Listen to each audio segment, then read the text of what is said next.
Municipal ఎన్నికల్లో బీసీలకు 34% సీట్లు వచ్చే ఛాన్స్ ఉంది. పట్టణాల్లో ఎస్సీ ఎస్టీ జనాభా తక్కువగా ఉండడంతో చట్టపరంగా దక్కే ఛాన్స్ కనిపిస్తోంది. ఫిబ్రవరి 14న మున్సిపల్ ఎన్నికలు నిర్వహించేందుకు రాష్ట్ర ప్రభుత్వం కసరత్తు చేస్తోంది. ఈ మేరకు ఈ నెల 17న ఎన్నికల షెడ్యూల్ విడుదలయ్యే అవకాశం ఉంది. ఇకపై సైబర్ నేరాలు జరిగితే ఇంటి నుంచే ఎఫ్ఐఆర్ నమోదు చేసే వెసులుబాటు అమల్లోకి వచ్చింది. బాధితులకు సి-మిత్ర హెల్ప్ డెస్క్ ను అందుబాటులోకి తీసుకొచ్చారు.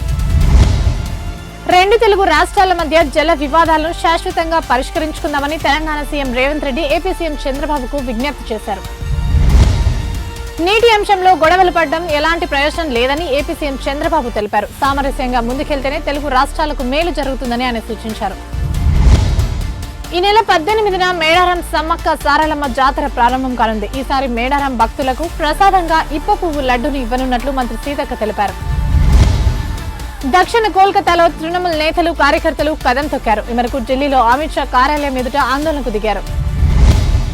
కల్తీన ఈ కేసులో విజయ్ భాస్కర్ రెడ్డి అవినీతిపై సిట్ వాదనలు వినిపించింది. అర్హత లేని డైరీలకు సహకరించి భారీగా లబ్ధి పొందారని సిట్ తెలిపింది.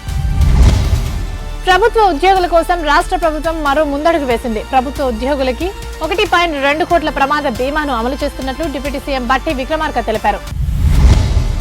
జీతాల కోసం అవుట్ సోర్సింగ్ కాంట్రాక్ట్ ఉద్యోగులు నిరసనకు దిగారు. సుమారు 6 నెలల నుంచి తమకు జీతాలు రావడం లేదని ఎన్నిసార్లు చెప్పినా ఉన్నతాధికారులు పట్టించుకోవడం లేదని ఆరోపించారు.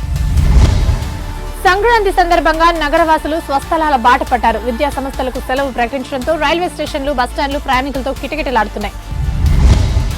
రాష్ట్రంలో చలి తీవ్రత రోజు రోజుకి పెరిగిపోతుంది. సుమారు 14 జిల్లాల్లో సింగిల్ డిజిట్ టెంపరేచర్లు నమోదవుతున్నాయని వాతావరణ అధికారులు తెలిపారు. సినీ నటుడు నవదీప్పై నమోదైన డ్రగ్స్ కేసును హైకోర్టు కొట్టేసింది. పిటిషనర్ నుంచి నిషేధిత పదార్థాలు స్వాధీనం చేసుకున్నట్లు ఆధారాలు లేవని, అందుకే కేసు కొట్టేస్తున్నట్లు కోర్టు పేర్కొనింది. రైల్వే ట్రాక్స్ పై జంతువులను ముందుగానే పసిగట్టే సాంకేతికతను రైల్వే శాఖ అందుబాటులోకి తీసుకురానుంది. ఈ మేరకు ప్రమాదాల నివారణకు కృత్రిమ మేధను వినియోగించనుంది.